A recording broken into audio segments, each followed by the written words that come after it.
We now bring in Satu KwaZulu-Natal Provincial Secretary Nomarashiya Caluza, who joins us for more. Very good evening to you. Thank you for your time. I mean, the department taking steps to ensure that schools are made safer. What is your reaction? Good evening and to you and the viewers. You know, this step is very important because it does give hope to teachers and learners who have been experiencing cases and witnessing violence in their schools.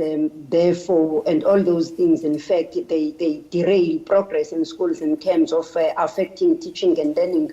There's no way that there can be effective teaching and learning in schools where teachers and learners live in fear. So this step by both departments, our education department and the SAPS, it gives hope, but only if these random searches will be happening more often, so that even criminals and the learners themselves who always bring these things that are not allowed to schools, they will be fearing that because they don't know when the random searches will be happening. So as the South African Democratic Teachers Union, we welcome this initiative, but we are calling for more to happen, and that there must be more teams established so that we can have these teams visiting schools rather than having one team moving from one school to another, because it may lose the purpose if that happens, because these kids and the criminals themselves will be alerting others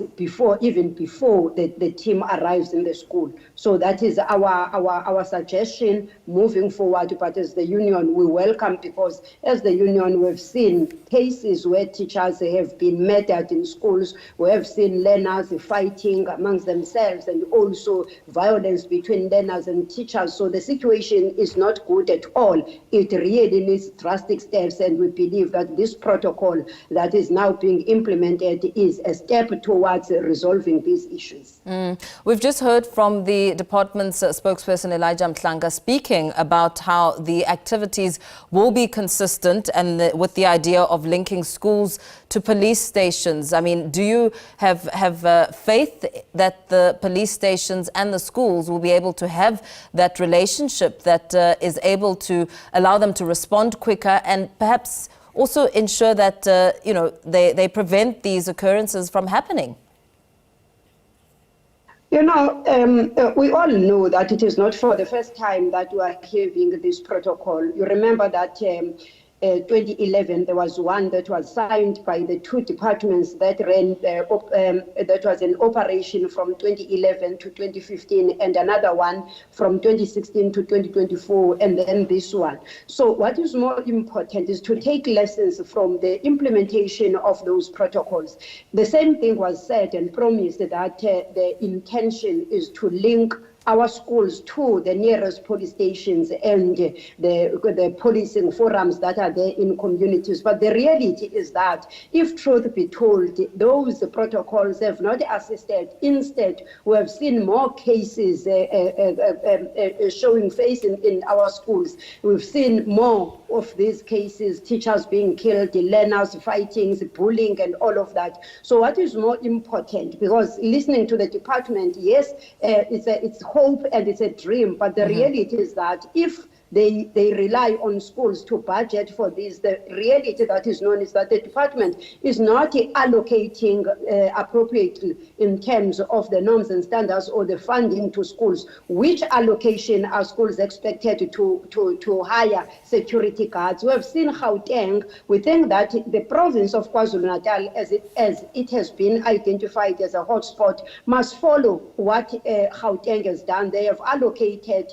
I think, more than 1 billion rands to tackle the issue of security in schools, so that even in the absence of these random searches, but there is some form of security in schools. So something needs to be done, and lessons have to be learned from the previous protocols, so that we all can develop hope and trust that this protocol will be functional. It will not end like it's a pilot as they are launching and they are showing that something is happening. Yeah.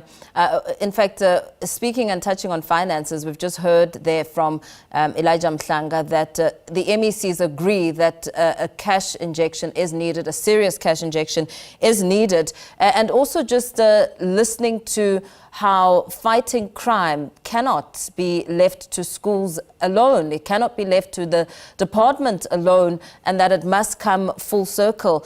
What role do you think that, parents, guardians play, and the community that the schools are located within play in ensuring that it does become a safe haven for children to learn and grow? Our schools are the microsomes of the communities they serve. So whatever that happens in schools is a reflection of what is taking place in the community. And those who are troublemakers in schools, they are coming from communities. It is our long-standing view as SATU that indeed the issues of security need cooperation and collaboration of all stakeholders.